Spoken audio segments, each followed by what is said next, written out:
তো বন্ধুরা, আমি এমন একটা জায়গার মধ্যে আছি। এই জায়গাটা হচ্ছে ব্রাহ্মণবাড়িয়া জেলার বিজয়নগর উপজেলার ছত্তুরপুর গ্রামের মধ্যে।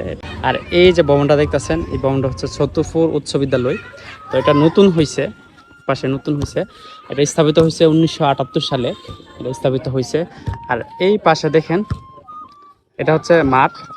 ছত্তুরপুর স্কুলটা আমার কাছে সবচেয়ে বেশি ভালো লাগে, তার কারণ হচ্ছে এই যে মাঠটা দেখতেছেন, এই যে মাঠটা, এই মাঠটার কারণে কিন্তু স্কুলটা খুব সুন্দরভাবে ফুটিয়ে উঠছে এবং সুন্দর লাগে। আমার কাছে ভালো লাগে স্পেশালি এই মাঠটা। আজকে মাঠের মধ্যে খেলা আছে, খেলা চলতেছে।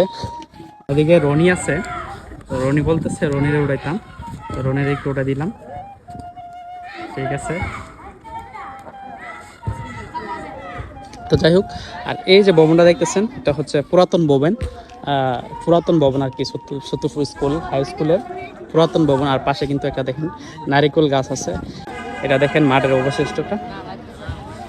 এটা হচ্ছে হাই স্কুল। আর ওই পাশে যে দেখতেছেন ওইটা, ওইটা হচ্ছে ওই যে ওইটা যে দেখতেছেন ওইটা হচ্ছে প্রাইমারি স্কুল।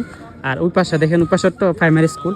তো এই প্রাইমারি স্কুলে কারা কারা পড়ছেন আর এই হাই স্কুলে কারা কারা কে কে পড়ছেন, তারপরে এই ভবনটার মধ্যে কে কে পড়ছেন, আপনারা অবশ্যই কমেন্ট করে জানাবেন।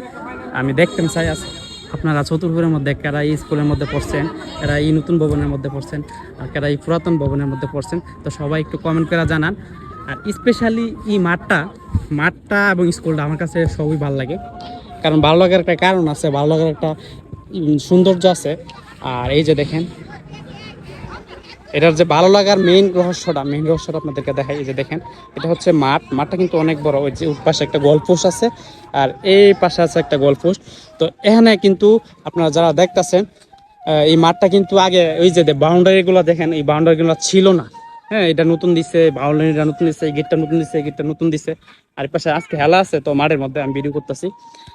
তো যাই হোক, এই কারণেই আলাদাভাবে এই ছত্তুরপুর মাঠ এবং স্কুলটা আমার কাছে অনেক ভালো লাগে। আপনাদেরকে এই জন্য একটু ভিডিও করে দেখলাম। তো যারা যারা আপনারা দেখতেছেন ভিডিওটা, যারা ছত্তুরপুরের আছেন বা বিষ্ণুপুরের ইউনিয়নে আছেন, আপনারা একটু ভিডিওটা শেয়ার করে দিবেন, যাতে মানুষ দেখতে পারে, বিদেশি মানুষ আছে তারা যারা বুঝতে পারে। তো সবাইকে ধন্যবাদ সাথে থাকার জন্য।